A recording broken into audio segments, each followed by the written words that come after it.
Bonjour, bonsoir.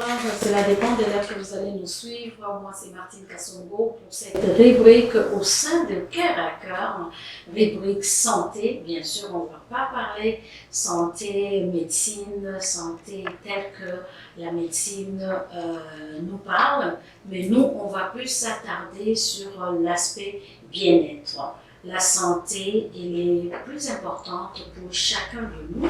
Donc, ça ne fait aucun doute que notre façon de vivre tous les jours implique notre bien-être ou encore a des conséquences sur la santé. Pour nous démarquer de la santé en général, le contexte santé en général, on va prendre la définition que nous propose l'OMS. Pour l'OMS, donc l'Organisation mondiale de la santé, nous offre une définition, la santé, comme la santé c'est un état de bien-être physique, mental et social complet et ne consiste pas seulement à une absence de maladie ou d'infirmité. Le bien-être social est un aspect important de cette définition qui peut quelquefois nous échapper lorsque nous pensons à notre santé. Comme je l'ai dit tout à l'heure, donc nous allons vraiment rester au niveau du bien-être. Voilà pourquoi aujourd'hui nous vous proposons la santé de la peau. Pour commencer la santé de la peau, nous allons d'abord voir c'est quoi la peau. La peau est le plus grand de nos organes, donc elle agit comme un bouclier pour nous permettre bouclier contre les agressions extérieures. On a l'atmosphère, les soleils, tout ce qui peut agresser la peau que nous voyons, que nous pouvons toucher, se comporte comme le bouclier. Nous avons la peau, bien qu'elle a l'impression mince, mais elle a trois composantes dans la peau. Nous avons l'épiderme.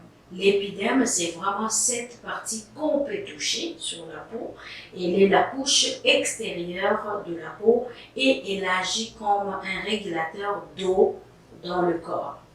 Et aussi, nous avons le derme. Le derme, c'est cette deuxième partie de la peau qui n'est pas visible avec l'œil extérieur, qui constitue des fibres telles que les collagènes pour la résistance, élastine et souplesse. Donc le derme est traversé par des importants réseaux des nerfs qui confèrent à la peau la fonction des sensoriels. Donc à travers le derme, nous permet de réguler la chaleur de la peau ou encore nous aide à la sensibilité de la peau. Nous avons maintenant une autre tissu qui est plus en profondeur qu'on appelle l'hypoderme. Ces tissus cutanés l'hypoderme se composent des cellules adipeuses, donc là où on trouve la formation des graisses, et nous protège aussi protège les muscles et les os et les ligaments. Vraiment, c'est cette partie du fond, et vous aurez à voir donc les trois couches de la peau. Mais l'assemblage de tous les trois couches, c'est ce qu'on appelle notre couche cutanée. Donc, qu'est-ce qu'il faut retenir pour la peau? Nous devons retenir que qu'est-ce qui est bon pour la peau, c'est vraiment de pouvoir préserver l'acide hyaluronique, qui est cet acide anti-âge qui nous permet de conserver notre peau en bonne santé et aussi nous protège contre les UV, donc le soleil, le froid, les intempéries, l'environnement, donc beaucoup de choses. Et aussi, il faut savoir qu'il est important de conserver aussi cette protéine qu'on appelle collagène, qui nous aide aussi pour garder la peau jeune. Donc, l'oxydation cellulaire, il combat contre l'oxydation cellulaire, je l'ai dit, ça peut nous aider aussi toujours dans le domaine de protection et en vieillissant, donc la peau peut être bien. Donc, nous allons passer au rôle de la peau. C'est quoi le rôle de la peau? La peau joue un rôle de protection. Comme je l'ai dit tout au début, c'est vraiment comme une forme de barrière pour nous protéger, barrière efficace pour nous protéger contre la pollution, pour nous protéger contre le froid, je me répète, la chaleur, les rayons solaires. La peau a aussi un rôle de régulation, composé des réseaux vasculaires, développe le complexe de la peau, donc assure la régularisation thermique du corps. Donc à travers la peau, nous pouvons assurer notre température. Il fait chaud, la peau va essayer de combattre pour gérer la chaleur. Il fait froid, la peau va essayer de réchauffer pour gérer aussi le froid. Donc, nous avons aussi un autre rôle de perception, la sensibilité.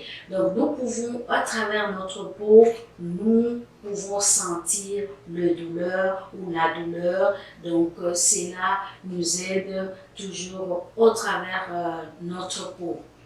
Parlons maintenant de la santé de la peau. On va mettre l'accent sur l'alimentation. N'oublions pas que la peau, vous pouvez l'entretenir de l'extérieur, mais si elle n'est pas entretenue en amont de l'intérieur, vous n'avez pas la bonne santé. Pourquoi?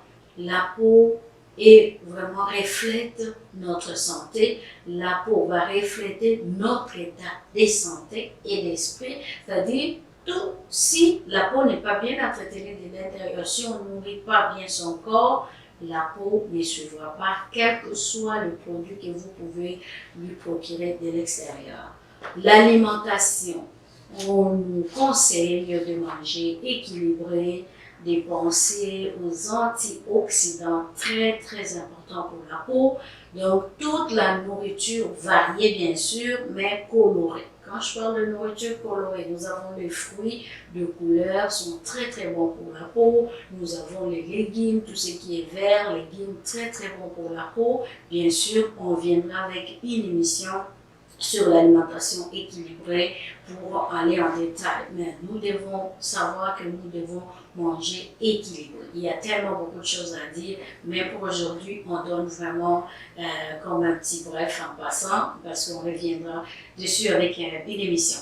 Nous devons beaucoup boire. La peau a besoin de s'hydrater.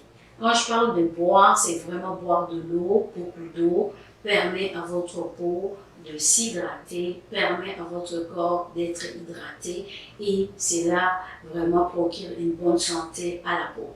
Et la belle boisson, la boisson idéale, c'est de l'eau.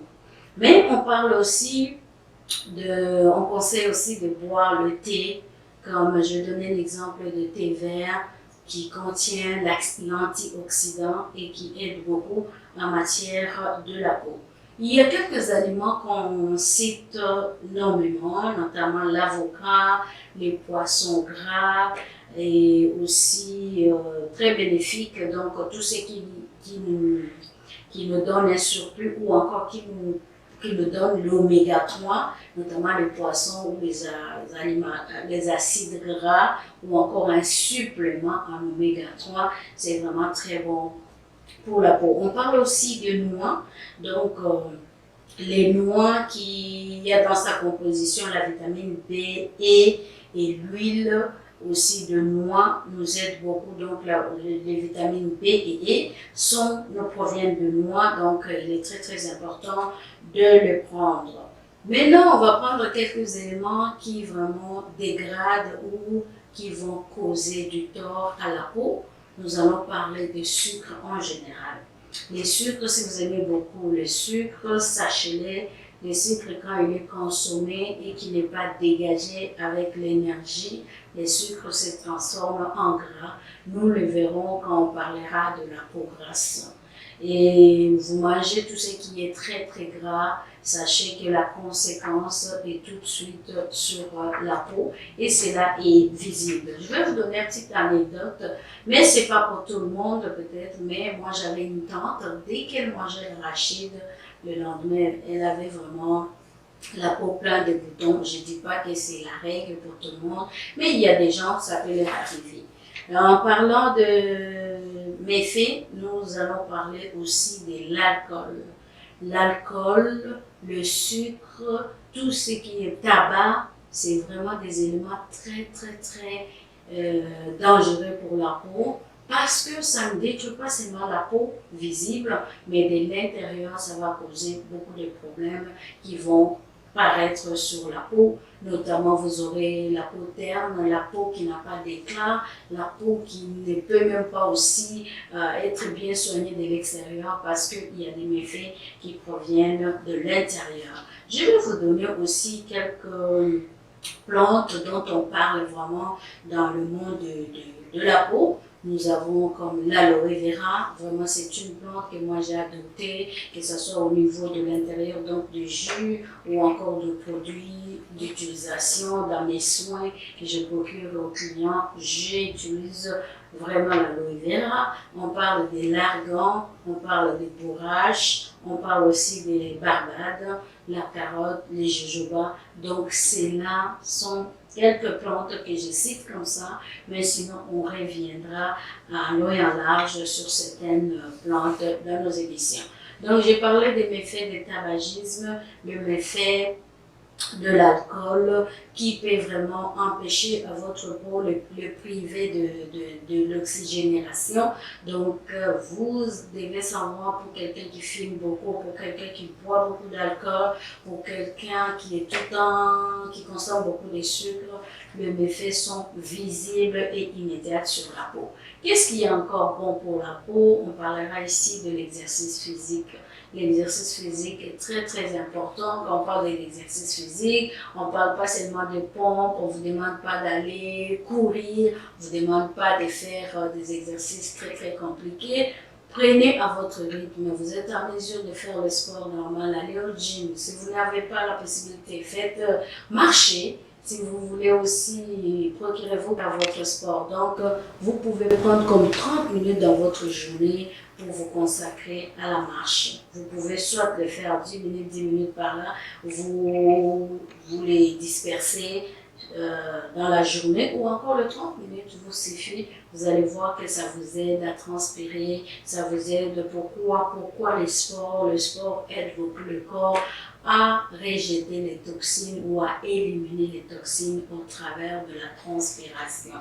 Vous allez aussi retenir quelque chose dans notre système le corps humain. Il est important de veiller sur son sommeil.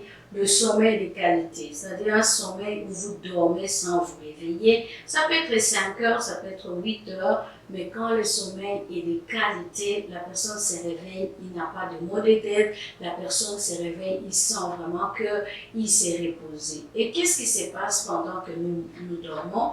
Il y a la digestion qui continue à faire son travail, il y a aussi surtout les cellules qui se régénèrent pendant notre sommeil. La nuit, il y a cette régénération des cellules. Donc, en bref, qu'est-ce que je peux dire à travers la peau? Il est très important de prendre soin de notre peau, pas seulement à l'extérieur, mais de l'intérieur. Bien les nourrir, prendre les éléments qu'il nous faut. Alors, sachez très bien que Dieu nous a tout donné et nous avons tout au travers de la nature, mais le développement nous pousse à l'artificiel. La consommation de produits naturels ramène les corps où il doit être et fonctionne comme il se doit. Je vais encore, pour chuter, vous dire que on va parler de l'hydratation au quotidien de notre peau, de l'intérieur en buvant, de l'intérieur en procurant ce qu'il nous faut pour hydrater notre peau et de l'extérieur aussi. Il est très important de nettoyer sa peau le matin et le soir avant de dormir. Maquiller, non maquiller, parce qu'on accumule la poussière, on accumule tout ce qu'on ramasse au travers l'atmosphère. Nous devons toujours nettoyer notre peau et l'hydrater. Et à la prochaine émission, notre prochaine capsule, nous allons vous parler des différents types de peau. À la prochaine, au revoir.